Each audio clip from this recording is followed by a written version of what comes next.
Yan, naniniwala ka ba na God will provide? God will provide all your needs?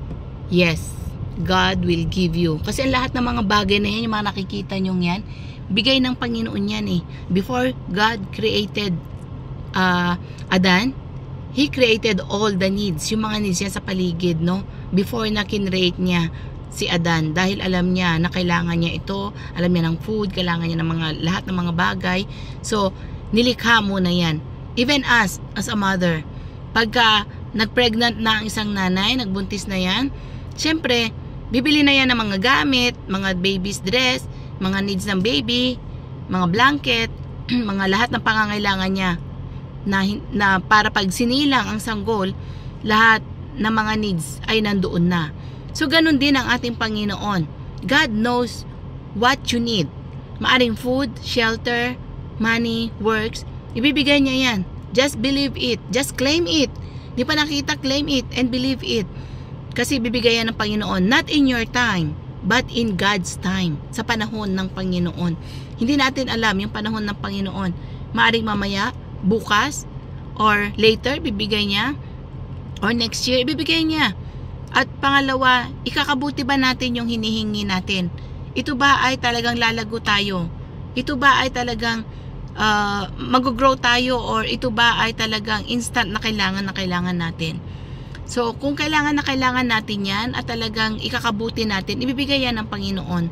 Katulad nating mga magulang na hindi natin bibigyan yung isang toddler ng mas malaking pera na wala lang sa value.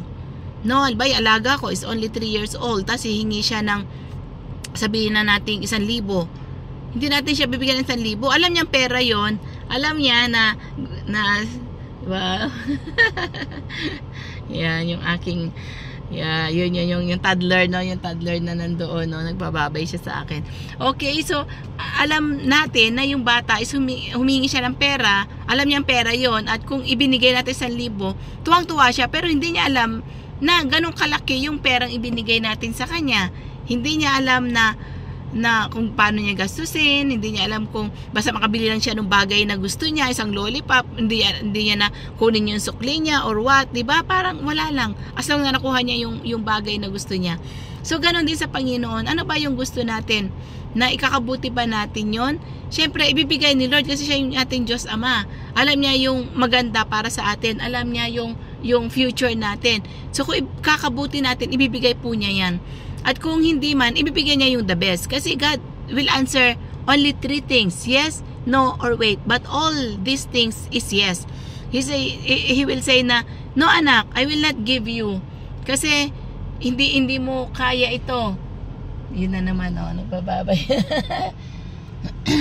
Okay, yung bata talaga nagbababay. So, sasabihin natin, yes anak, ibibigay ko instant, no? Yung kailangan mo, ito. Yung iba naman, no anak, kasi I will give you the best. Yung hindi yan, akala natin okay yung hiningi natin, pero hindi pala, di ba? So mas the best pala yung ibibigay ng ating Panginoon. Only is be patient to wait. Yun yung i-develop natin, yung patience. Na Lord, ba't din po binibigay yung prayer ko for how many years na? Lord, yung prayer ko parang wala na. Huwag po tayo mawala ng pag-asa kasi bibigyan ng Panginoon in His perfect time.